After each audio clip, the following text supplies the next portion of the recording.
Kuya. Good morning, Kuya. Good morning, Kuya! Good morning, Kuya.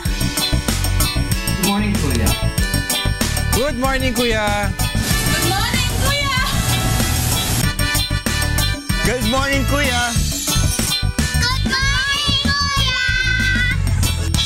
Good morning.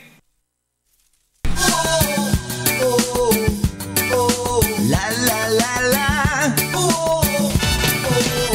Good morning, Kuya! Good morning. Hi, Dr. Hello! Ay, Good morning. na Wednesday. Oo nga, tsaka nagbabalik si Angela, na-miss ko yan. Na-miss ko rin kayo. Ay, nako, mahabang kwentuhan niya. Alam mo, Akala ko na eh. Aabangan ko yung resulta. Magbasa ka dyan, magbasa ka. si Lolo talaga yung chismis na naman eh. Hoy, pero bago ang lahat, Erica at Angel, ano ba meron? Oo, di kasi ito, I'm sure pag pag-uusapan to, sinasabi nila, bakit itong babae na to nag-cheat, 'di ba? Or tawag ito na may kasalanan siya, 'di ba? Nag 2 times sa kanyang asawa. Di bali kung lalaki siya eh. 'Di ba may mga ganung mga komento na di bali kung lalaki siya mas mapagbibigyan pa pero pag babae. So, itong katanungan natin this morning, syempre masasagot itong katanungan na to, like itong question na to, alin ba ang mas matimbang na kasalanan, yung lalaking ng babae o yung babaeng ng lalaki? Ayan, kasi talagang iisipin natin bakit parang pagka-babae hindi nila matanggap pero pag lalaki pwede, 'di ba? Alamin natin po 'yan, sasagutin po 'yan ni Brother Eddie Soriano para po sa ating Biblically Speaking.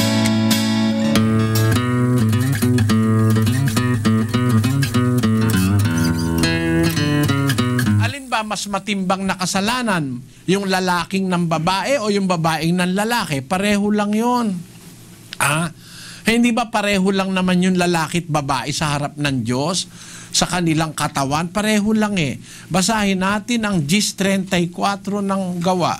At binuka ni Pedro ang kanyang bibig at sinabi, tunay ngang natatalastas ko na hindi nagtatangi ang Diyos ng mga tao. Ang Diyos hindi nagtatangi ng tao. Ang tao, pare-pareho lang tayo sa Diyos. Sabi nga ng mga tao, we are created equal.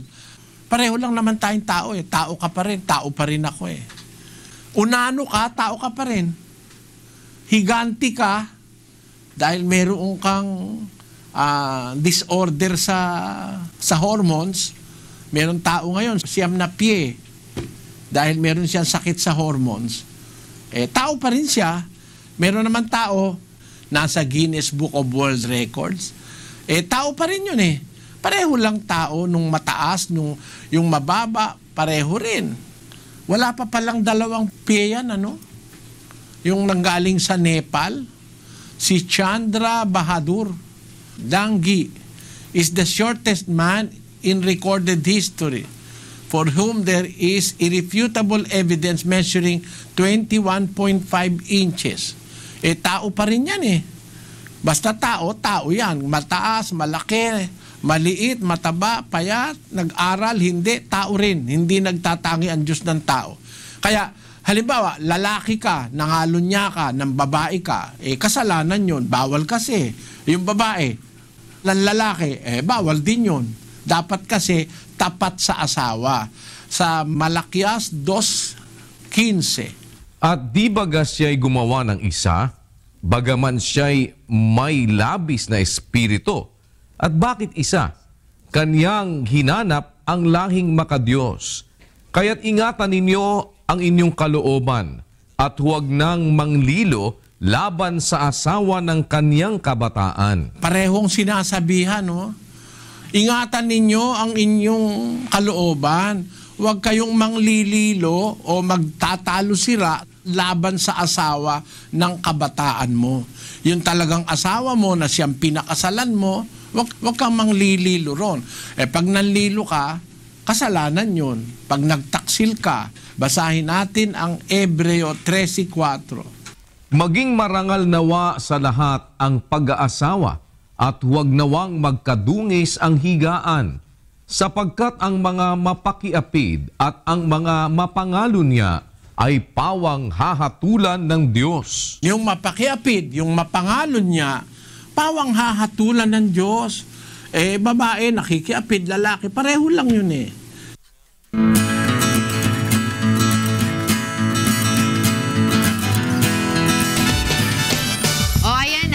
Porkit lalaki ka or babae ka, ligtas ka na. Kung may ginawa kang kasalanan, kasalanan pa rin yan.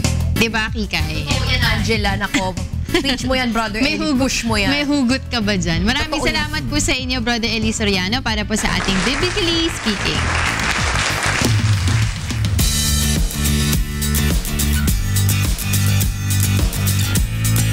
Wednesday ngayon. So, day 3 ng... Third day ng ating Excuse Third me. day ng ating ngayon, cabbage serye. Oo, at ang gagawin natin ngayon, Diego, napakasarap. Pero teka lang, kahapon na ba? Recap natin. Kahapon, ang ginawa anong natin pinipare kahapon ay easy pancit bihon. My favorite. Using cabbage, di ba? Today, we have cabbage siomai. Wow. Ayan, cabbage siomai. And of course, ang mga ingredients ng cabbage siomai are... Siyempre, we have our cabbage. Meron din tayong... white onion. Meron din tayong garlic mga kasangbahay. Of course, egg. And meron din tayong siomai wrapper. And of course, yung laman ng siomai. Ang ating giniling. Giniling na pork, pwede rin chicken, pwede rin beef. Oo, anything you want. And of course, we have our salt and pepper. To taste. Yes. Alright, paano gawin itong cabbage siomai? Okay, mga kasangbahay, ito ang paggawa ng ating cabbage siomai. Unang-una, ilagay ang ating ground pork 250 grams and 2 ilagay na cloves dyan. of garlic. Ihalo ng mabutin sa ating onion at garlic. And carrots. Oo, ayan. And ilagay na ang ating cabbage. At haluin with 1 piece of egg. And ang susunod mga kasangbahay ay ilalagay na ang ating salt and pepper para mas malasa. To taste at ibalot sa molo wrapper. Yay! And ito na mga kasangbahay, i-wrap mo lang yan all the way and ilagay na sa steamer.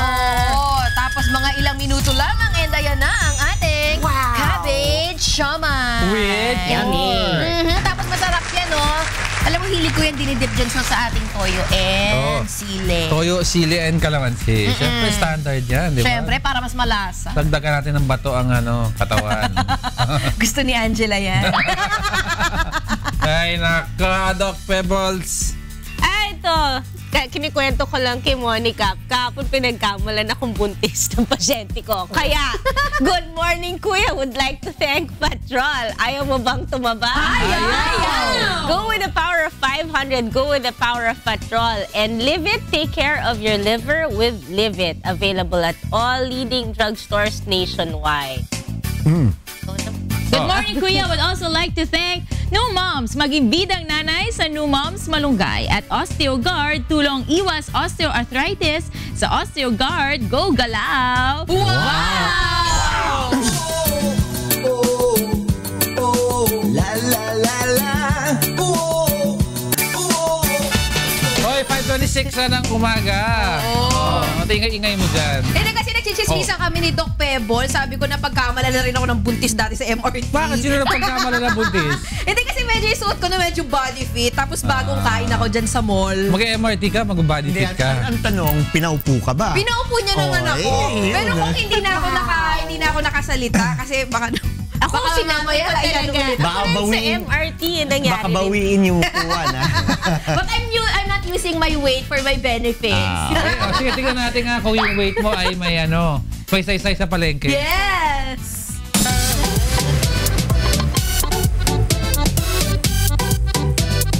Good morning, Kuya! Good morning sa inyong lahat, mga kasangbahay. Naku, dapat good na good ang morning mo dahil merong good girl na pretty pa sa harapan mo. At ako si Kikay at ito po ang ating palengke price watch. Uy, mga kasangbaya, kasalukuyan nandito ako ngayon sa Frisco Market in Quezon City upang alamin magkano na nga ba ang ating mga pangunahing bilihin sa palengke. Uunahin natin syempre ang ating mga sariwang mga vegetables. Ayan, at makakasama natin si Ate Candy upang balitaan tayo magkano na nga ba ang presyo ng mga gulay ngayon. Hi, Ate Candy! Hello!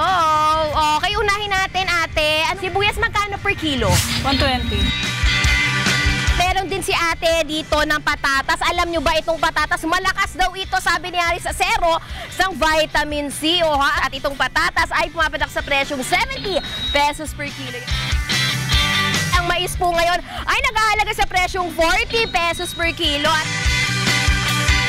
Di magpapahuli ang ating Baguio beans na pumapadak sa presyong 60 pesos per kilo. Ang ating repolyo naman ay pumapadak sa presyong 50 pesos per kilo. Pero kung gusto nyo naman ng per piece lang, pwede nyo ito makuha sa presyong 10 pesos lamang. Ang ating pechay ay affordable sa presyong 10 pesos per tali. O ayan mga kasangbahay, lahat ng gulay na sinabi ko dito ay pwede nyong gamitin sa paggawa ng nilaga. Masarap yan ngayon dahil medyo mainit at malamig ang panahon. O, diba? Ang sarap-sarap niyang pangkain sa inyong mga pamilya. And ito mga kasangbahay, meron akong tip sa inyo health tip / market tip. Alam nyo ba itong mais, maganda ito sa ating mga kasangbahay na merong mga sakit tulad ng UTI, pati na rin yung merong mga kidney stones. O bukod sa masarap ng pang-snack, healthy pa. O ayan ang ating mais. And syempre mga kasangbahay, dahil pinaunlakan tayo ni Ate Gracie kung magkano ang kanyang mga binibenta dito sa palengke, syempre bibigyan natin siya ng gift pack mula sa Good Morning Kuya and 4 Directions ads. Maraming salamat, ate! Okay mga kasangbahay, ngayon alam niyo na ang presyo ng ating mga gulay sa Frisco Market. Ako ulit si Kikay at ito ang Palengke Price Watch sa Good Morning Kuya! Okay mga kasangbahay, ngayon alam niyo na ang presyo ng ating mga gulay dyan sa Frisco Market. O huwag niyong kakalimutan yung tip ko ha.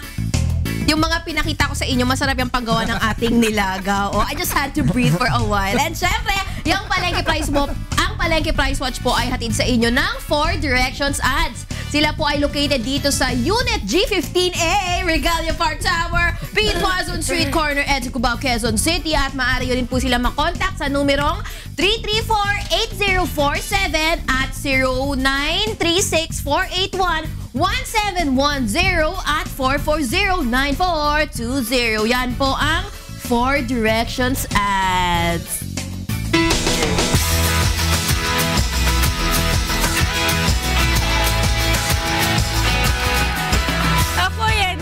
Curious ako, paano nga ba? Ito problema ko rin yan. Ako din, diba? Problema ng maraming tao yan eh. Kaya sobra mega contour nga yung ginagawa sa akin ni Ate Jajon at Vivian sa likod. Kaya anyway, meron pala tayong exercise para papayatin di ba si Monica? Nag-umpisa na siya. Meron palang exercise para mapapayat ang ating mga pisngi. So, tingnan natin si Rina. Kaya pala gano'n na lang ang kapayat. Wala ako dito ang sa hirap exercise. talaga pag wala, Sige nga, tingnan natin paano papayatin ang ating mga matatabang pisngi. Good morning, Kuya. It's time now for Fitness 101. Kung kahapon, tinuruan ko kayo ng mga exercises kung paano magkakaroon ng glowing skin this time around. Dito naman sa mga may problema dahil matatambok yung kanilang mga pisngi. Kaya naman panoorin nyo itong mga exercises na ipapakita ko sa inyo. Stand up straight. Relax your body. Then open your mouth as wide as you can and say the vowels and hold it for 15 seconds.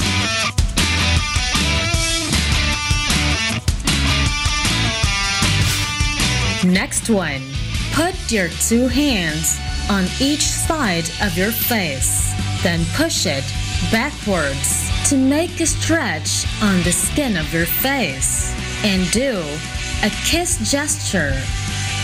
Repeat this 20 times.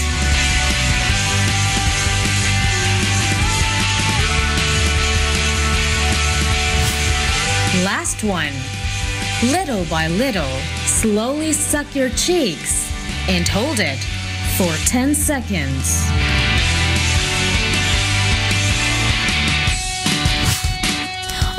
Kasambahay, sana nakatulong sa inyo itong mga simpleng exercises na pinakita ko sa inyo para naman wala na kayong maging problema sa inyong mga matatambok na pisngi. At tomorrow, pag-uusapan naman natin yung may mga problema sa kanilang mga wrinkles sa forehead nila. Ayan, abangan nyo yan bukas. Dito lang yan sa Fitness 101. Let's go, Kikay. Kaya pala. Paano, Kikay? Maglilinis ako ng bahay ng ganito buong araw. Hindi, pero ang advice dyan, di ba, Doc, pero wag sobrahan kasi baka maging buto na lang ang pisngi. May mga kilala tayo na naging buto na lang ang pisngi. Mahirap na yun. Hindi, mahirap na yan eh. Grabe naman yung inaagnas na, nagpapapayat lang. Hindi siya sabi baka maging buto ang pisngi. Saka gano'n. Magkakontour na lang ako dahil matagal itong work sa aking... Pwede naman yun, tsaka contour. Si Reeds, gano'n eh. Di ba? Kombinasyon yan eh. Si Contour Queen. Si Contour Queen. Ako. Okay, sa mga Alin? Baka ko gagawin ka din yan. Malaman. Oo. Kayo nilolok. Para lang kay Direk yan. O sa mga nagkakarga ng mga mabibigat na bagahe sa inyong mga sasakyan, ito ang mga kailangan alamin sa ating manibela.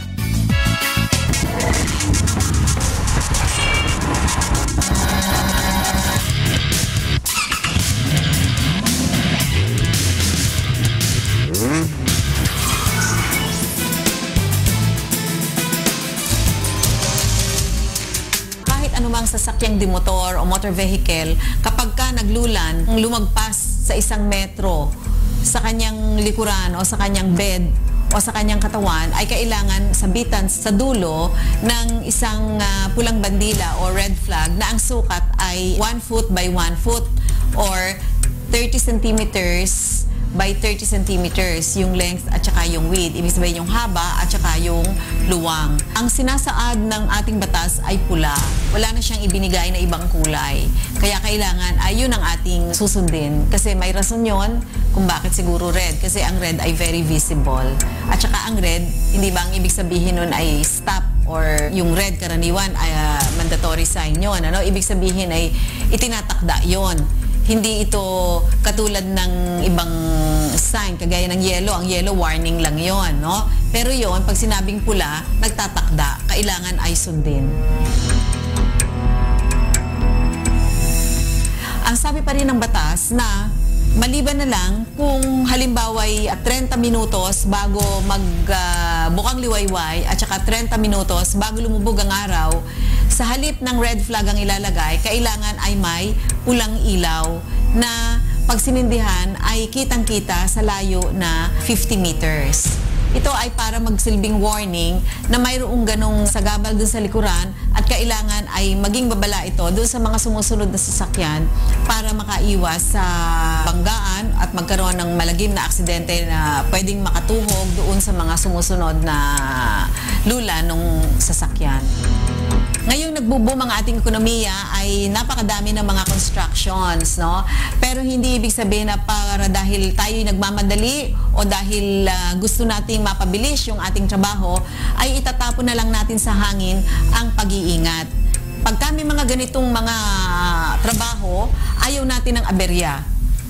Kaya kailangan tayo ay sumunod sa batas dahil yung batas ay inilikha para sa ating kapakanan.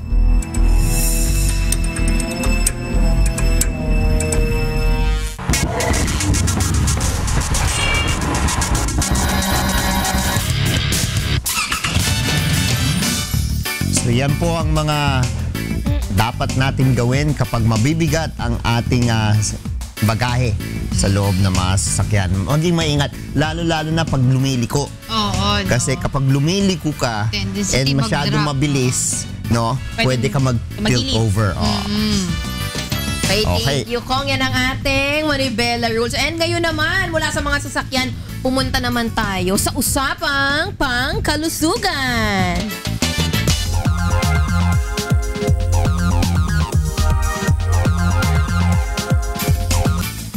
Ayan. Ngayon, ito sakit natin to palaging mga babae. Mabigat bag mo, no?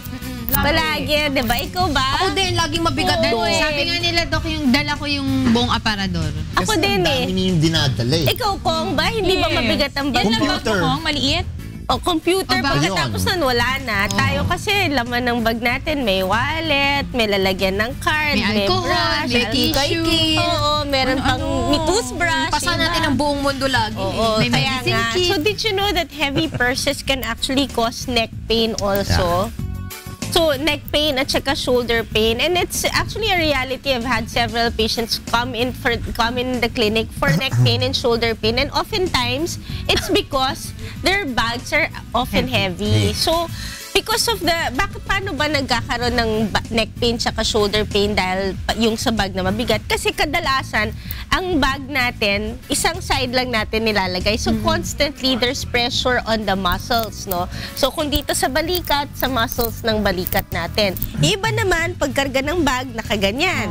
So, yan, mabigat. Did you know that you have nerves that are crossing your elbow? So next thing you know, namamanhid na yung yung ating kamay, no? Yung iba naman yung backpack yan, so sobrang bigat na kaganon, so poor posture. So the constant pressure on our muscles and our nerves and also the soft tissue can cause back pain, no, or neck pain for that matter. So there are several tips to prevent back pain. So, ito, kailangan natin. Next slide natin. Paano ba natin mape-prevent yung paggamit ng heavy purse natin? So, maraming pwede tayong gawin. So, unang-una, kailangan i-limit natin yung timbang ng ating bag na up to 10 kilos of our 10% of our body weight. So, halimbawa, si Kong, 40 kilos lang. O, dapat, 4 kilos lang. Joke lang. Nung mga 10 years old siya. Nung mga 10 years old siya. In an alternate universe. Important yan. Pangalawa, kailangan maganda yung messenger type ng bag.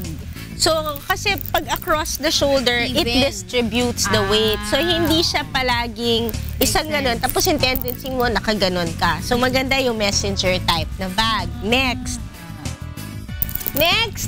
Yan, clean out your bag regularly.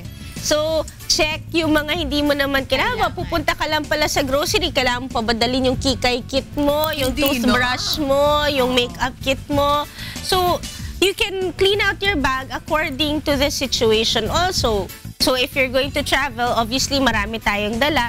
Pero pagka nandito naman tayo, meron ka isang bag para sa opisina, isang bag para sa, pag yun nga, mamamalengke ka. Yung barya, palagi natin tanggalin yan. Talagang, mabigat talaga siya. So, ipalit natin sa bangko, sa papel. At saka yung mga cards na hindi kailangan, no?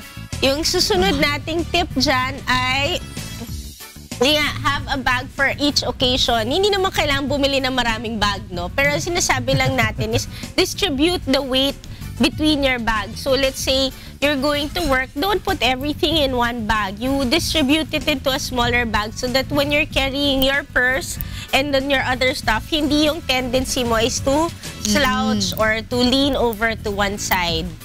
Next. And then we have another tip. Sorry, hindi ko na mabasa siya.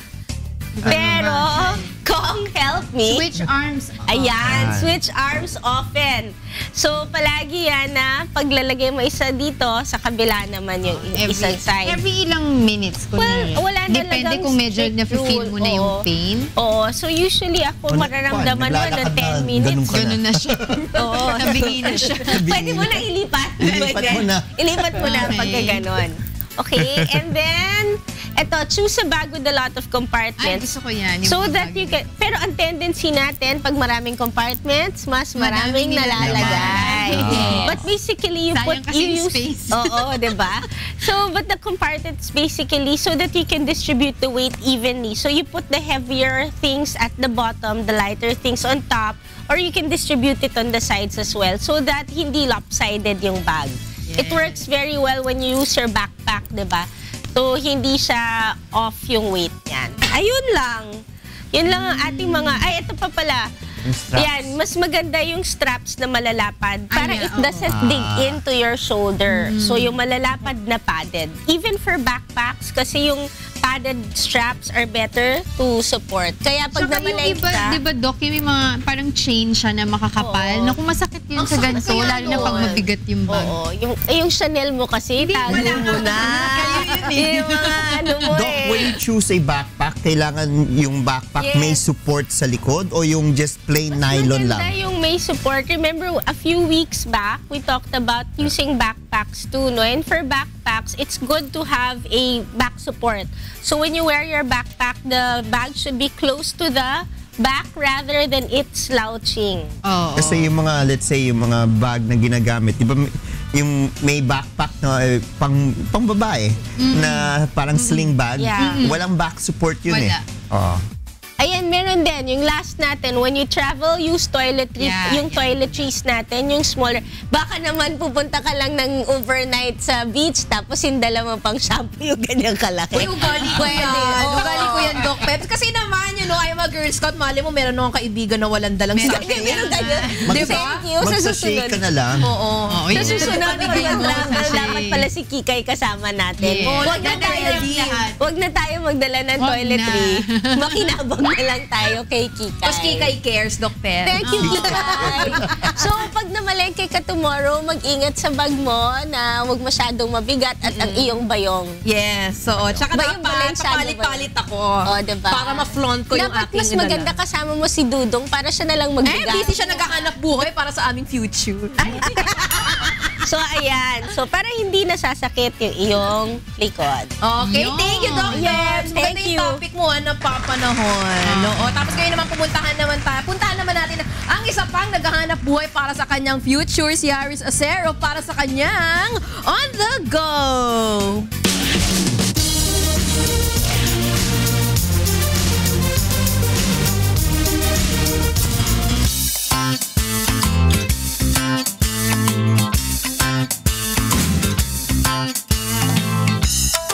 Good morning kuya, good morning kasambahay, good morning sa mga kasama natin sa bahay. Ito po, alam niyo po ba sa tabi-tabi marami tayong makakita po ng mga herbal medicine na aprobado po yan ng Department of Health. At ito po yung nasa aking harapan po ay ulasimang bato. Ito po ay tumutubo sa mga medyo basa-basang lugar, lalo po na medyo uulan-ulan na po, marami po tumutubong ulasimang bato. Ito po ay napakaganda po para sa may uric acid. Yung mga tumataas sa uric acid, nagkakaroon po ng mga maga-maga sa ating mga joints. Paano po ginagamit po ito? Ito po yung ginagawang salad. So para ensalada po ang gagawin po natin dito. O kaya naman yung iba po, tinutuyo po yung dahon, dinidikdik at tinitik po bilang capsule o kaya po sa powdered form lang po. Nakakatulong po yan para po sa mga maga-maga. May anti-cancer property din po ang ating ulasimang bato. Marami pa pong health benefits ang pwede po may dulot o pwede po maitulong sa ating katawan. Pero paalala, sa mga lahat po ng gustong uminom po ng ulasimang bato bilang panggamot po o kaya pang tulong sa kanilang problema, mas maganda po magpakonsulta po kayo muna sa mga eksperto nang sa ganun magabayan po kayo ng mas mabuti at tama po. Kaya nga po mga kasambay, lagi niyo po kaming sasamahan dahil po sa mga dagdag kaalaman, kahit po sa lansangan ay lagi po kayong may maaasahan. And you're always on the go! Okay, maraming salamat, Haris, dahil alam ko na ang benefits ng iyong diniscuss. So, Alam mo, geologist ngayon siya.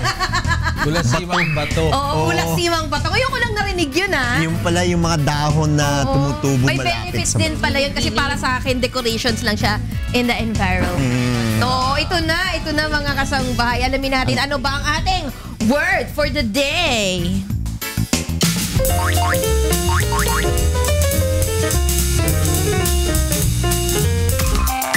Word for the day. Prodigious. Adjective. Enormous, huge, tremendous, immense, extraordinary in size, extent, force, or degree. Example sentence.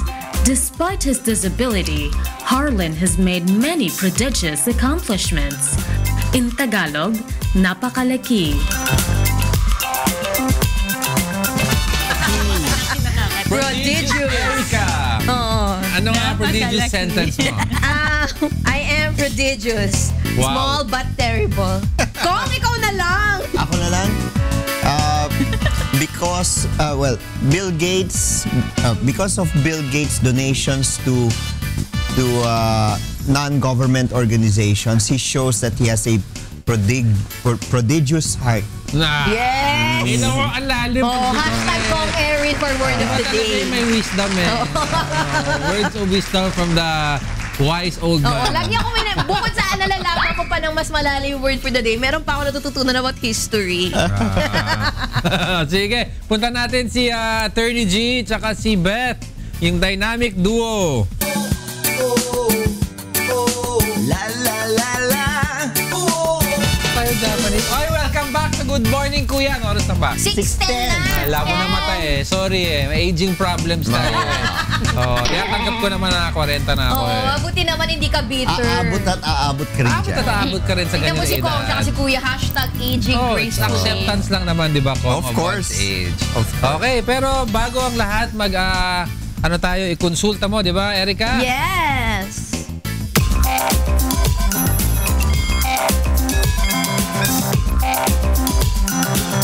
Mga kasangbahay, ang una mong konsulta sa atin ay ang ating kasambahay na si Annelyn Tumakin na 32 years old mula sa Pasay City. Meron siyang katanungan na legal kay Kong Erin. Good morning, Annelyn.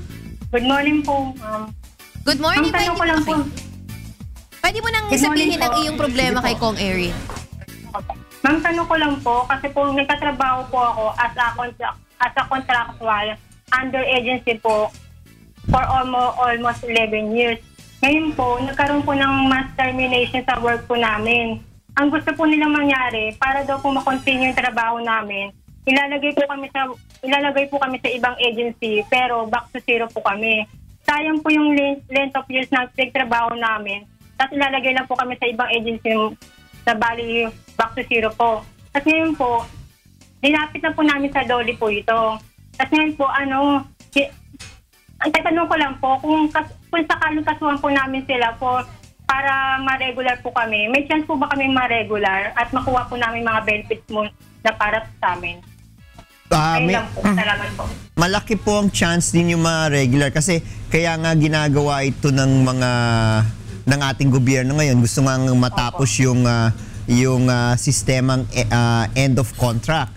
Ngayon, ang nag-aalala ngayon syempre itong mga placement agencies. Kasi kailangan meron silang sapat na kapital para sila mag-business ng employment agency. So, kung kayo po ay matagal nang nagtatrabaho sa isang employment agency at hindi kayo ginagawang regular employee ng employment agency, pwede hunin yung kasuhan yung employment agency. Ngayon, depende po kung ano ang magiging ebidensya na ihaharap po sa inyo, no? O ihaharap ninyo laban sa kanila. Para sa akin, dahil kayo ay matagal na sa kumpanya and yung kumpanya, yung employment agencies in the business of providing workers to corporations, then para sa akin, regular employee ka ng employment agency. Pero depende yan sa mga ebidensya na ihaharap po ninyo. So malakas po ang kaso po ninyo. Salamat po. Okay, thank you. Maraming salamat. Annelyn Tumakin ng Pasay City. Wala na. Isang kasambahay lang ang mga konsulta. Okay, pero ngayon, puntahan natin ang iba ang Pinoy. Okay.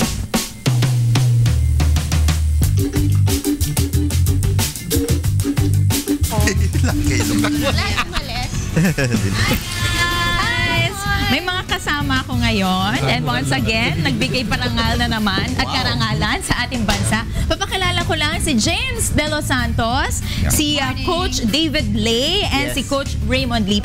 Take a seat po tayo. Upo po tayo. Ayan. And obvious naman, nakikita natin, suot-suot ni James. Yes, you can take any seat po. Okay. Yan. Kita-kita naman natin suot ni James yung talagang tumataginting na gold medal sa katatapos lamang na Third World Shoto Cup Karate Championship na ginawa sa Cape Town, Africa. Congratulations, James! Congratulations. And of course, sa yung mga coach, congratulations dahil hindi naman niya ito makukuha without your help. But before we talk about the competition, na-curious lang ako kasi, well, we all know naman na hindi talaga din ganon pa ka-prevalent sa Philippines ang karate. No? Hindi siya ganon ka-popular. Pero ikaw, sabi mo, as early as 13 years old, nagkakarate ka na. So what made you study this? At ano yung nakapagpa-interest sa'yo dito? Kasi back then, I wasn't, to be honest, it was my uncle who suggested to my dad that I take karate. Kasi I was a victim of bullying during my earlier years, and then when I took it at first, I wasn't interested in it. It was just, parang like it was just a weekend activity for me. And then back then when the SEA Games was held here in 2005, the karate event was held in Cebu, and then my instructor invited my family and I to watch. And then when I watched the national team compete, and I also witnessed I witnessed Gretchen Malalad. She won her 3rd consecutive SEA Games gold medal that time. So I was like, you were inspired. That's what created the spark for me to continue karate. And since then, lagi ka na sumasali sa different competitions. Well, I had to go through tryouts first for the national team. Yeah. Pero I started competing internationally at 21 years old. That was back in 2011. Ito yung sa World Shoto Cup Karate Championship. How did you get in? Sina coach, paano po kayo? Kayo po ba ang nag-coach sa kanya going through sa lahat? Ever since nung bata po siya, kayo na po yung coach ni hindi James? Po. Si James kasi, when he entered the national team, so he was supposed to be directly under me. So from that time, we were already coaching him when he entered the national team. So how did he get in po? Ano po yung, paano po siya na-qualify dito sa Shoto Cup Karate Championship? Kasi I'm also the country director of yung ISKF. ISKF stands for International Shotokan Karate Federation. It's a worldwide organization, one of the biggest that yung of the Shotokan style of karate. Karate styles po kasi maraming styles no? And one of the biggest styles is Shotokan. So that's why the name of the tournament is Shoto Cup. Shoto Cup. That's why. So we are allowed to fill in entries sa mga events, and James is one of our entry for kata. He won the last gold medal in Cebu when it was held in Cebu last 4 years po. So he was a defending champion and he won it again po sa South Africa. So 2 consecutive tournaments pala kasi hindi siya every 4 years to ano. Si Coach Raymond naman, ilang pong delegates yung nakalaban ni James doon, and sino po yung naging pinaka-tight competitor natin? Actually, 66 competitor kasi yung doon sa kategorya nila. No? Bale, from that division, iba-ibang bansa, yung Australia ang mga naging kalaban niya sa uli. Yung dating yung mga nag-champion before the first edition, tinalo niya lang sa elimination Kaya after the elimination, nagkaroon sila ng magkakaroon ng 8 athletes. Out of 8, naglaban sila, doon niya nakuha yung gold medal. Oh, ang galing. Ako, I would like to ask them because usually, you have karate as part of the competition. There's also taekwondo. And then of course there's also judo. What would be the difference between the 3 sports? Yeah, kasi ang karate is basically Japanese. It's a Japanese martial art, just like judo. Taekwondo is Korean. And yung karate is more like you're taught to use your hands, your feet. So there's punching, there's striking, there's throwing to make points. Karate kasi is not only a martial art. Right now, karate is famous also for being a sport also, just like taekwondo. Okay, ang taekwondo is predominantly more kicking. And judo naman is predominantly more throwing. Yes. Very timely nga to, Kong, kasi nga sinabi rin nila sa akin na this coming 2020 Olympics, first time pala na magkakaroon ng karate, no? At of course, pwede tayo magkaroon ng delegate dito. Malay mo, James, isa kasi ipapadala natin. So ano po yung ginagawa ng inyong organization, ng inyong grupo, para at least we can encourage more Filipinos, youth, to participate and actually study karate? Yes, madam, actually na yun kasi yung aming federation, which is the Philippine Karate Federation, lahat po ng karate dito sa Pilipinas, in-organize namin. At the same time, kung kasi for the last month, bumisita ulit yung Berito, and then pinakita namin yung mga nanalo sa amin. For the past 6 months, lagi kami nagme-medalya sa international event. Batang Vision, very young as 8 years old, meron kaming medalist na nagaling sa Korea. And then, meron, yung last time, nagpunta rin kami, galing kami Vietnam. Nandito rin po kami, dumalaw po kami. We have gold medalists again. And then, ang pinaka-latest namin actually, after OJ, meron pa kami isang senior citizen for 77 years old. Wow! He won in a 55-country event. Nanalo senior division, yung mga master na po. Medyo isang, medyo mahirap na laban, but he won the silver naman. Ang galing. Kaya totoo lang po yung fever na yung talaga yung Olympics talaga po is very sa amin talaga. Kaya lahat ng tao, they're willing to help na ma-promote yung sport. At the same time, na lumalaro sila sa ibang bansa. Which is Philippines is one of medyo top player din natin. May possibilities. Yeah, po. Bakit po, why do you think ang karate is a sport na malaki ang advantage ng mga Filipinos? Anong meron sa sport na to that we can say na meron ng mga Filipinos na yun nga, big advantage? Karate is just like boxing. It has weight divisions. When it comes to sport, it has weight divisions po. So, pag weight divisions, hindi masyado factor ang height. No? Because karate is about speed, outscoring your opponent with points. So yun po, pag matangkad masyadong kalaban, it's gonna be hard for you to reach him. Yeah. So right now, since it's a weight division, medyo pantay-pantay halos sila. Okay. Yun po yung way, at least nagiging even yung laban. Which is good for the Filipinos kasi number one, pag fighting sport, medyo matatapang ang Pinoy para dyan eh. Yes, kaya may puso. May puso po talaga. Kaya kung opportunity, marami tayong Pinoy na nag-workout para dyan. Opo. Yun. Si James, I want to ask, do you have upcoming events? Meron ka bang other competitions sa sasalihan in the future? Well, what are your future plans? Because the next 4 years will be really busy for me, especially that next year will be the SEA Games in Malaysia. Yes. And then 2018 will be Asian Games in Jakarta, and 2019 will be SEA Games again here in the Philippines, and then 2020 is my ultimate goal, Olympics. Super busy pala niya. Oo. And non-stop kasi ang training nito, if I'm not mistaken. Yeah, kasi especially for the World Shuttle Cup, I had to, as much as I really hated it, I had to wake up early morning because that was only the available schedule for me and for my coach Kyoshi David Lay. Like, especially like in our training, he's so meticulous with me. Like kahit maliit lang ang mistakes, he would make me do it. He would say, okay, like after the whole kata, he'd be like, okay, OJ, your kata was good, but number 1, like this, ganun. Mahigpit pala si coach, oo. Pero okay lang, at least nag-pay off naman. Look at that, may gold medal tayo. And first time, no, na Philippines tayo. Ay, well, ikaw rin nakakuha nung last time, but ikaw ang unang Filipino. And hopefully talaga in the coming years, mas dumami pa ang ating mga gold medals when it comes to karate. And of course, meron po kayong upcoming event this weekend. Tama po ba? Yes, we'll take the opportunity rin po na mag-invite. Kasi po, every year po nagkakaroon kami ng tryouts para sa national team. Bale, next week, this coming Saturday and Sunday, sa Fisher Mall po sa Quezon City, meron po kaming national championship. Bale, actually, kahit sila OJ, nanalo na sila, they are still encouraged to join. Mag-aano din sila ulit. They will defend their title dito sa mga local naman. But that's why talaga yung competition, talagang pinapalaki namin that even yung mga baguhan, they can join para to be a national team din. So sana marami ang pumunta dyan. Saka para dumami rin yung mga possible delegates natin sa mga other international competitions. Thank you so much, Coach David Lay, Coach Raymond Lee, and of course kay James De Los Santos. And once again, congratulations. Maraming salamat po. See you soon sa mga future events. Thank you so much. Maraming salamat. And of course, kala ko, sayang nagchichismisan sila, Doc Pebs. Kala ko mahuhuli ko, mag-bumper ako habang nakikipag-chismisan Si Angel kakabalik na, naghahasik na lagim. We're alert, active, and alive over here. Ito na. So, para sa inyo.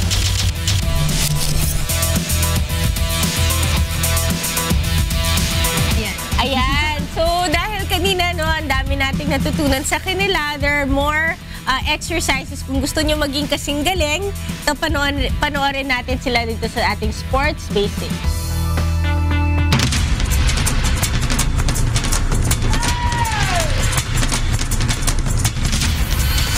Sa karate kasi po, ang traditional karate, there's like 5 main kicks sa karate. So we'll first demonstrate the front kick. Right? Kamay. In the front kick, ang pinaka-importante po ay yung striking area, yung ito po, ang pinapantama. Ang tawag po dito, ball of the foot. Okay? In Japanese, it's called koshi. Koshi. So ready? Yoi. Ich. Ni. San. Okay. So nakita po nyo, pinipitik po yung paa at importante po yung galaw ng hips na umaabante ang hips habang sumisipa. Pangalawa po, importante rin po yung tuhod. Na ang tuhod po ini-snap. Parang binabalik po yung sipa. Para hindi po mahawakan ng kalaban yung kanyang paa. Okay? Last 3. Pag ano na, side view. Ready, yoy. Ich. Ni. San. next naman po ay ang ating roundhouse kick or mawashigeri. Ito po ay parang pareho ng front kick. Ang ginagamit ay ang ball of the foot. Kaya lang po ang delivery ng roundhouse kick po ay sa gilid. Galing sa gilid, paputan sa harapan. Okay? Kamay, roundhouse. Okay? Yoy, ich. Di. San. Okay, so pagilid naman tayo. Yoy, ich. Ni. San. Okay, so ang importante po dito, pag kayo po ibabato ng roundhouse kick, ay ang preparation. Iangat po nyo ang paa nyo dito sa gilid. Tapos, pag bato po ng sipa, importante rin po yung supporting foot nyo. Ito po, kailangan umiikot, pumipivot. Kasi ang takbo ng katawan din ay pag ganon. Okay? Importante, pag iniikot po yung kanyang supporting foot, mas lalayo at hahaba ang distansya na kanyang gamitin. Okay? Next naman, ang pangatlo po nating sipa will be called the side snap kick or Yokogeri Kyage. Side snap kick. Okay, ready? Ich. Ni. San. Okay, ang side snap kick po ay magkaiba sa front kick or roundhouse sapagkat ang ginagamit po dito ay ang sword foot. Ito po yung outer edge ng foot natin. Ito po. Ang tawag po diyan ay ang outer edge foot. Ang tawag po diyan ay sokuto sa Japanese. Okay? So, demo ulit tayo. Side snap kick. Yoy, ich. Ni. San. Kita po yun, pinipitik po ang sipa sa side snap kick. Again, ang tuhod po yung ginagamit. Ang pang-apat na sipa natin is the side thrust kick or Yokogeri Kikomi. Related sa side snap kick, kaya lang po, imbis na paakyat ang sipa dito ay putusok. Patusok po, Kikomi, thrusting. Okay? Ready? Pitch. Ni. San. Okay. Maraming salamat. So, kita po yun, ang preparation ng side thrust kick at side snap kick ay halos pareho. Kaya lang, ang delivery po ay magkaiba. Imbis na paakyat ang sipa ang ginagamit ngayon ay patusok. Papunta po sa kalaban, diretso. Okay? At ang huli nating sipa ay ang Ushirogeri in Japanese or sa English, ang tawag doon, back kick. Okay? Ready? Ich. Ni. San. Okay, very good. So, yun po ang panghuling sipa natin, ang back kick. Ang ginagamit naman po dito sa striking area ay ang sakong o ang heel. Kakato ang tawag po sa Japanese noon. Okay?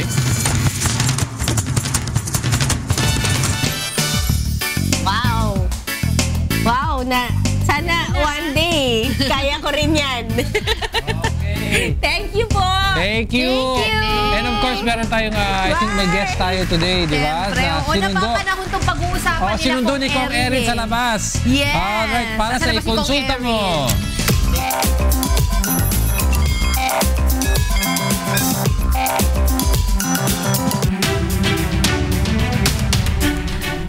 Kaugnay ng pagsabog na nangyari sa Rojas Night Market sa Davao City noong Biyernes, nagdeklara si Pangulong Duterte ng State of Lawless Violence at kinalaunan ay national emergency.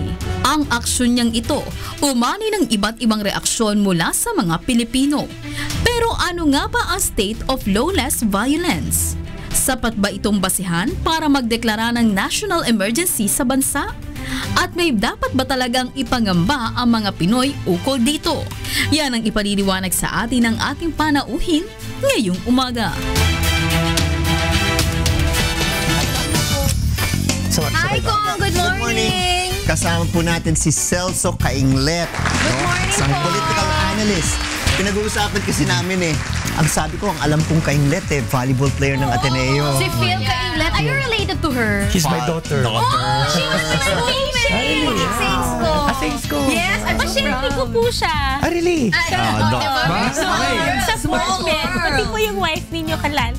My wife is there outside. Okay, mag-hello ako. Anyway, hindi volleyball ang pag-uusapan natin. No, pero yung Ateneo sa V-League nasa semifinals. No, malapit na mag-finals. Good luck, girls. Pag-uusapan natin state of lawless violence, no? Na pag-uusapan timely dahil nangyyaring over the weekend na pagbobomba sa Davao. So, ano ba itong state of lawless? Ito po yung nakabatay sa ating saligang batas, Section 7, Article 18. Na ang presidente ay may diskresyon. No?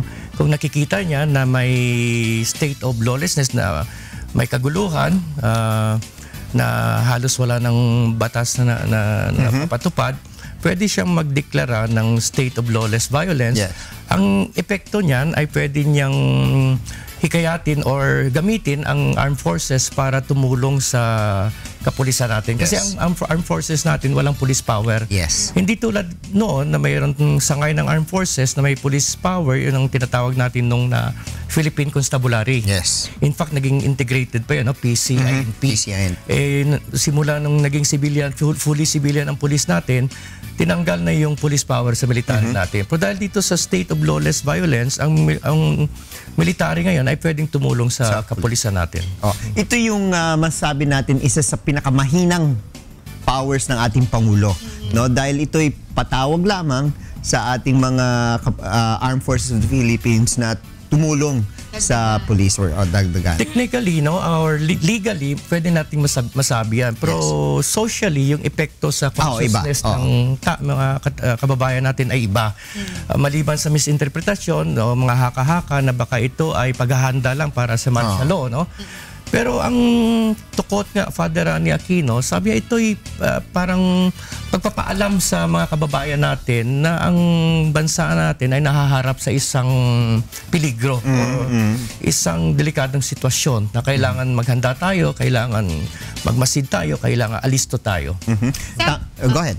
If I may ask po, kasi sabi po ni former President and now Congresswoman Gloria Macapagal Arroyo that we should trust the President on this issue sa pagdedeclare niya ng state of lawless violence. And on the other side naman, sabi naman po ni former Senator Rene Sagisag, sabi naman niya, it may be an overreaction. So ano po ba talaga? Tama po ba yung ganitong pagdeklara nationwide or mas mabuti po na doon na lang sa Davao since doon po nangyari yung incident? Dalawang bagay, no?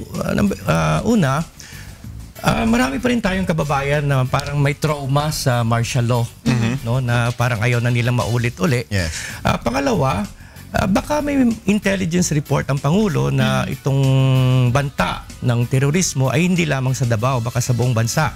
Kaya mas mabuting maagapan na lahat ng bansa, lalo ng mga major cities, ay kailangan maghanda at maging alisto. Ang isa sa mga binabanggit parati, this will not curtail civil and political rights. Kasi hindi naman suspended yung writ of habeas corpus and the courts are open. Pero sa tingin mo ba, Professor, itong pagdedeklara ng ating Pangulo at kakalabas lang nitong pinirmahan ni Executive Secretary Medjel Dia, ito ba ay makakatulong kasi sabi ng mga senador, ilagay sa parameters, ano ba yung mga rason kung bakit dineklara ang state of lawless violence at ano yung parameters ng pwedeng gawin ng ating armed forces? Technically, napakahirap sagutin yan kasi pagdating sa parameters, walang nakatakda sa batas kundi diskresyon ng Pangulo. So, ang maaari lang siguro yung armed forces ay tumulong sa police kasi marami namang operations in the past na halimbawa sa mga bundok, minsan may mga malayo ng kapulisan doon, army detachment lang nandun. Kung may mga police matters doon tulad ng saksakan o rape or robbery, hindi walang ibang takbuhan mga tao kundi military. Pero wala namang police power ang military. Ang ginagawa ng military, tumatawag ng police. Kasi may mga area na takot pumasok ang police kasi ambush site. So pagdating sa parameters, discretion po talaga ng Pangulo yan kung ano ang ipagawa niya sa ating military. Kasi medyo rin yan, tricky din yan. Kasi halimbawa, ang mga police, trained yan sa procedures of arrest. Which our military is not.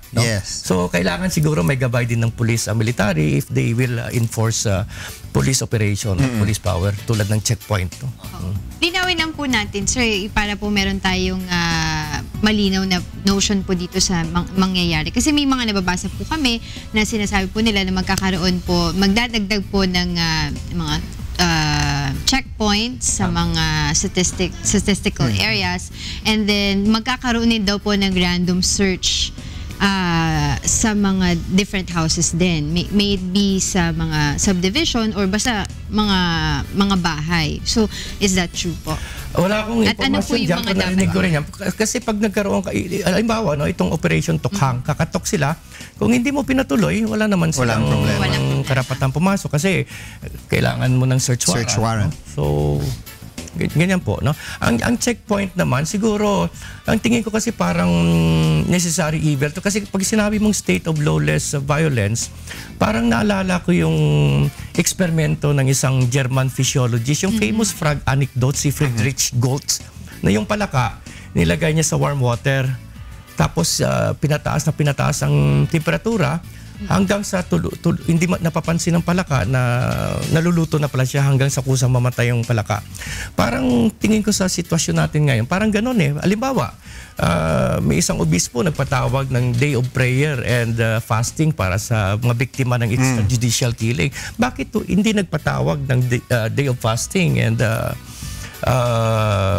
prayers doon sa biktima ng mga addict na pinatay sa karumal-dumal na paraan? Kasi parang pag may nakita tayong pinatay sa karumal-dumal na paraan, parang naging manhid na tayo eh. Parang it's a daily occurrence eh.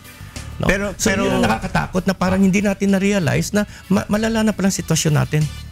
Isang siguro magandang halimbawa ng lawless violence, tingnan mo lang yung traffic natin. Wala nang batas eh. Ang isa sa mga sinasabi nila na itong self-inflicted itong usapin ng state of lawless violence, dahil okay, pwede nating sabihin nagkaroon ng bomba sa Davao na of course yan ay syempre tinutulan natin, pero itong nangyayaring vigilante killings, no, na nangyayari dito sa ating bansa, wala kang naririnig kasi, sabi ng mga iba, wala kang naririnig sa ating Pangulo na habulin itong pumapatay, no, sa mga iba't ibang tao. Kasi sabi nga ng iba kung mas mataas ang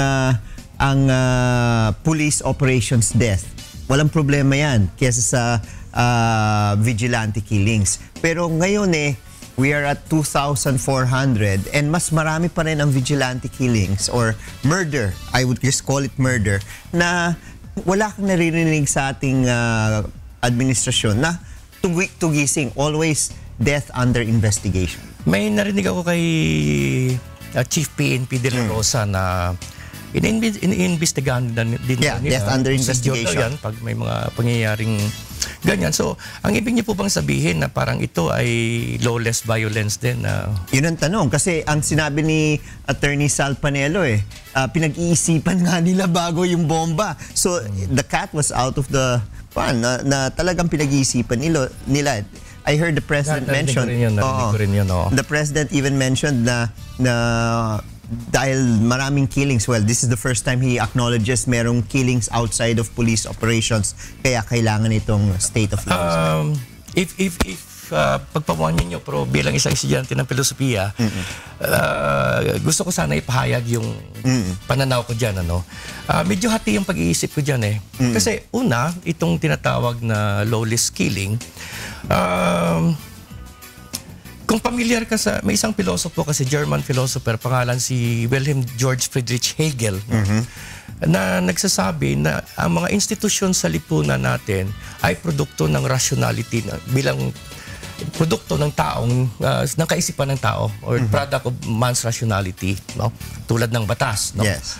Pag hindi mo sinunod yan, the rest will crumble. No? Yes. Mag-spiral yan. All institutions will fall.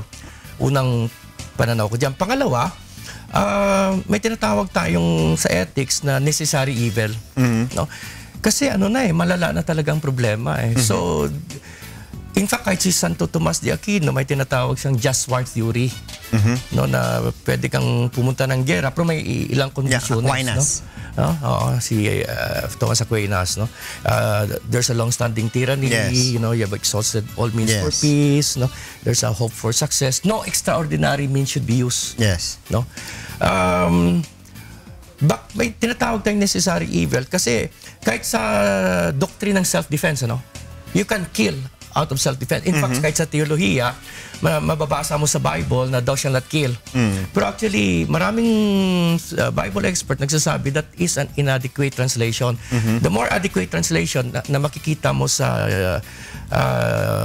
revised NIV, New International Version, thou shall not commit murder.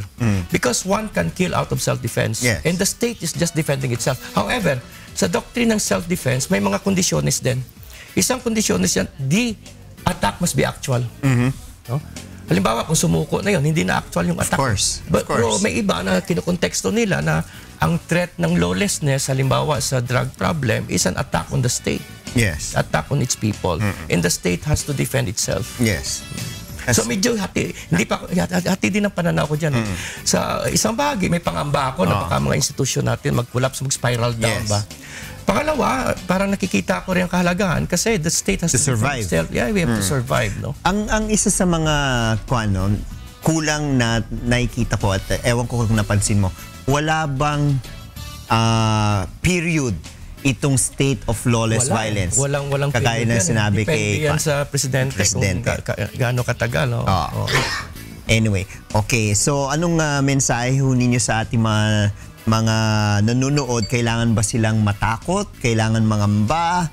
Huwag silang umalis sa bahay? Dahil dito sinasabi, may lawless violence dito sa ating bansa, dapat mag-ingat. Dalawang bagay. Una, pag natakot sila, nangamba sila, nagtagumpay mga terorista. Kasi yan talagang punto ng terorismo. Natakutin ang mga tao. Pangalawa, siguro ang mensahe ko ay tanungin ng mga taong bayan, ng kanilang sarili. Halimbawa, mga magulang. Ako magulang din ako. Buti na lang tapos na sa pag-aaral mga anak ko. Hindi ba sila nangangamba na paglabas ng bahay, makakabalik pa yung mga anak nila? O kahit sila mismo, no? Hindi ba sila nangangamba na pag naglakad sila sa kalye, maaring hold up sila, manakawan sila, masaksak sila, no? So, siguro, it's about time kasi nakikita ko sa bayan natin, parang wala ng rule of law. No, parang wala ng batas, anything goes. So, siguro, kahit marami ng pag-aaral, marami nagsasabi, kahit si Lee Kuan Yew mismo nagsabi na what the Philippines need is a benevolent dictator. No? Who can really enforce the rule of law. No? Kaya lang, siyempre, hindi natin isinaalang-alang dyan ang mga pagmamalabis. No? Kasi hindi naman sa lahat ng panahon nandiyan presidente nakatutok, nasa enforcers pa rin yan. Hindi natin alam gaano kadisiplinado, gaano katino ang mga enforcers natin na nagpapatupad ng batas. In other words, it all boils down to the credibility of enforcers. No? Kasi ang mga Pilipino siguro kaya hindi na sumusunod ng batas kasi hindi credible mga enforcers tulad sa trapiko. Corrupt naman mga enforcers, ba't ako susunod? So, malay mo, baka ito na yung pagkakataon na mapatino yung mga enforcers natin, no? Hoping. So, tingnan natin. Pero, mabuti itong ginagawa niyo sa media, at least pinapaliwanag sa mga tao, no? Sa mga, alam mo naman mga tao, madaling magpanik, no? So, congratulations sa topic niyo. Okay, maraming salamat, Professor Celso Cainglen. Salamat din po. Diego. Okay, what's for breakfast? Saan kayo nagpapon?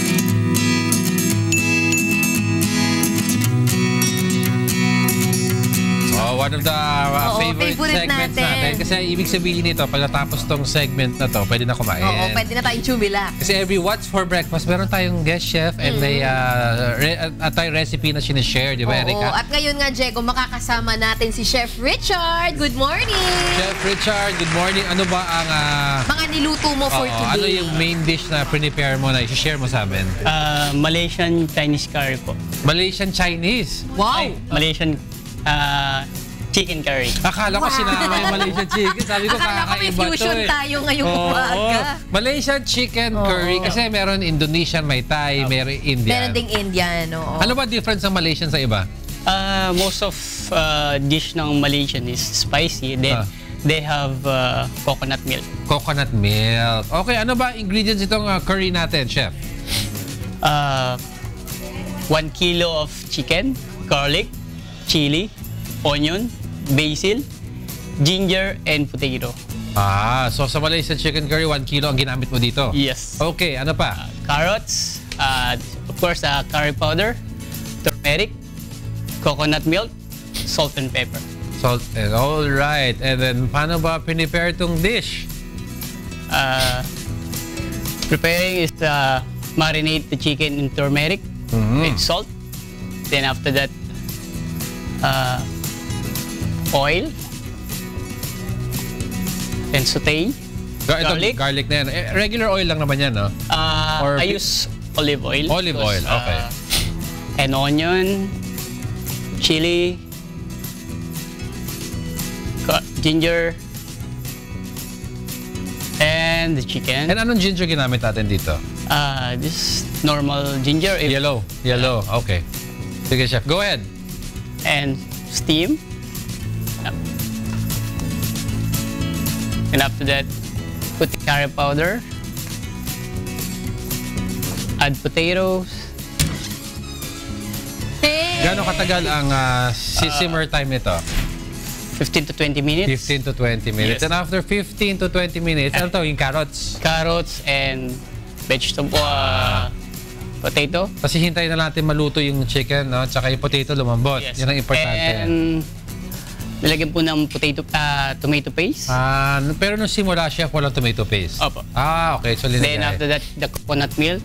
Yun, pampalapot. Ito yung pampalasa natin. Opo. Okay.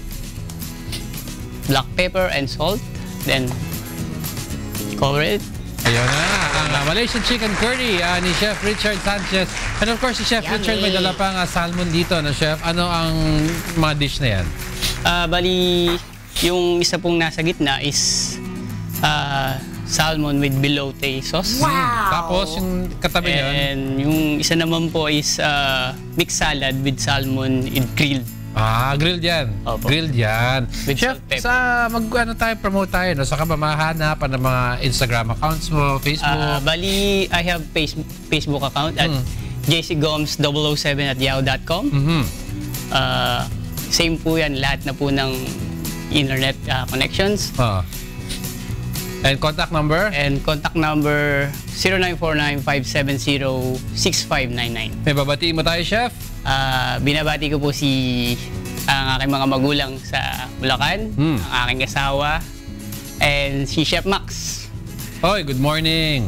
Good morning sa inyo. Chef, okay na? Okay na. Yan. Alright, maraming salamat, Chef, sa ating prepare for What's for Breakfast. And syempre today, meron tayong special guest. Nandito si Doc Ish para sa ikonsulta mo.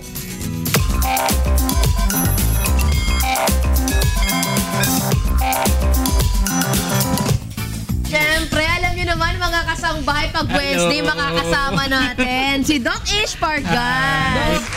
Good morning! Hi! Morning! Uy, na-miss ka namin, Doc Ish, Hello! Oo, marami tayong mga kasangbahay. Sige, kahit saan na yan, dito na lang ako.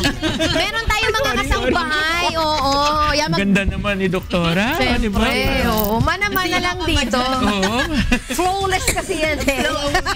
Flawlessness kami dito Oo, meron tayong mga kasangbahay, Doc Ish, na mangungonsulta sa'yo. Yes. Ito, unahin natin itong si Michelle De Leon na nagpadala ng isang mensahe sa atin through Facebook. Ito ang kanyang mensahe. Good morning po, Doc Ish. Ask ko lang if hindi po pwedeng magamit ang PhilHealth namin kapag Sunday ang release ng pasyente.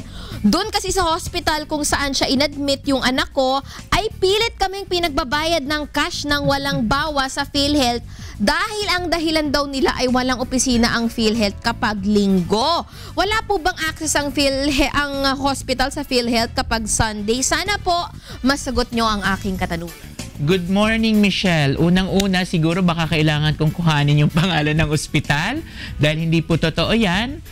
Any day po, pwede kayang ma-discharge, especially kung kompleto po ang inyong mga requirements upon discharge. Hindi rin po nangangailangan na may bukas na opisina ang PhilHealth ng Sabado o Linggo. And pangalawa po, ang mga opisina po sa ospital ay opisina po yan ng ospital, hindi po yan opisina ng PhilHealth. Pero any day, any time po ay pwede po kayong mag-discharge at magamit po ang PhilHealth. So siguro, panawagan ko na rin, and not only to Michelle, kung may mga ganyang pagkakataon po, ipaalam nyo po sa amin para matawagan po natin ang mga ospital. Oo, dapat i-report kagad kasi nang-aabuso yung mga ganyan.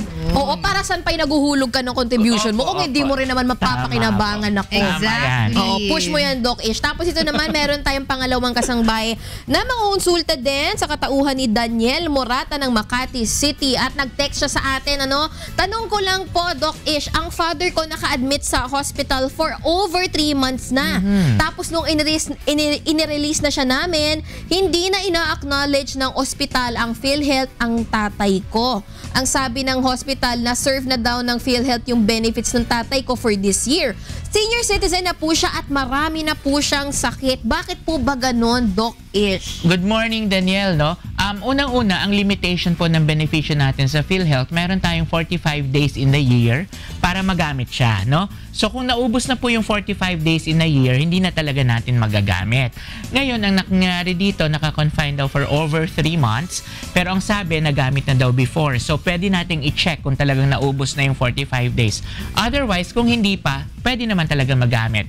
Pangalawang limitasyon ay pagka po single period of confinement. Ibig sabihin, within 90 days, isang sakit lang yung naging dahilan ng pagkaka-ospital. Kung within 90 days po at isang sakit lang ito, ay talagang hindi po ninyo magagamit muna during that time. Siguro ang pwede natin gamitin, Daniel, ngayon, we can check kung ano po yung naging sakit ng inyong tatay. And we can check also the records para kung meron pang pagkakataon na pwede namang magamit, you can file for motion for reconsideration. Pero maaaring tama po yung nangyari kung pasok po dun sa limitasyon ng benefits. Okay, maraming salamat, Doc Ish. At yan po ang ating mga kasangbahay na naglapit ng kanilang concern sa PhilHealth. Yes. Thank you! Thank you. Pero pwede lang ako magpaalala. Yeah, okay. May nakarating kasi sa amin na balita na merong mga tao na naniningil ng around 500 to 1,000 pesos para daw po to process the MDR and the ID. So parang sila na magpo-proseso tapos dadalhin. Racket talaga parang fixer. Opo. So pinapaalam ko lang po sa lahat, wala po kaming bayad, wala pong bayad ang member data record, even the release of ID, except kung ang gusto nyo po yung voluntary option, yung pagkakaroon ng PBC type card na ID. Otherwise, wala po kaming otorisado na maningil at magproseso at magbayad para sa ganito. Marami talagang opportunities. Nakakainit ng ulo yan. Thank you. Kaya dapat magpa-good vibes tayo with our Something Good!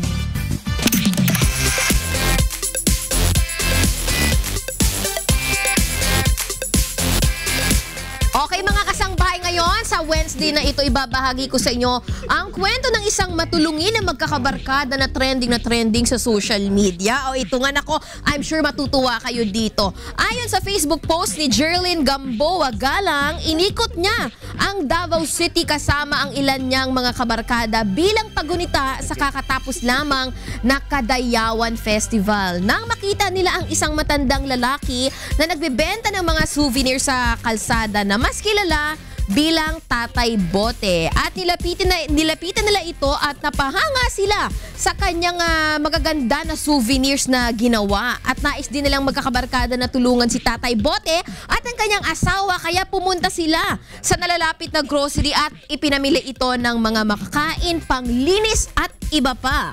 At dahil dito ay labis namang ikinatuwa ng mga netizens dahil si Jerlyn at kanyang mga kabarkada ay may ginawang something good. Okay mga kasambay, sana po dumami pa ang mga katulad nila. Okay, i-like and share nyo na po ang Kikay Cares on Facebook. Wait lang, maanghang. Kumakain kami ni Kong, medyo maanghang yung pero masarap. Very good. Okay, thank you pala sa Functional Fitness, Cardam Shoes, Trampoline Park.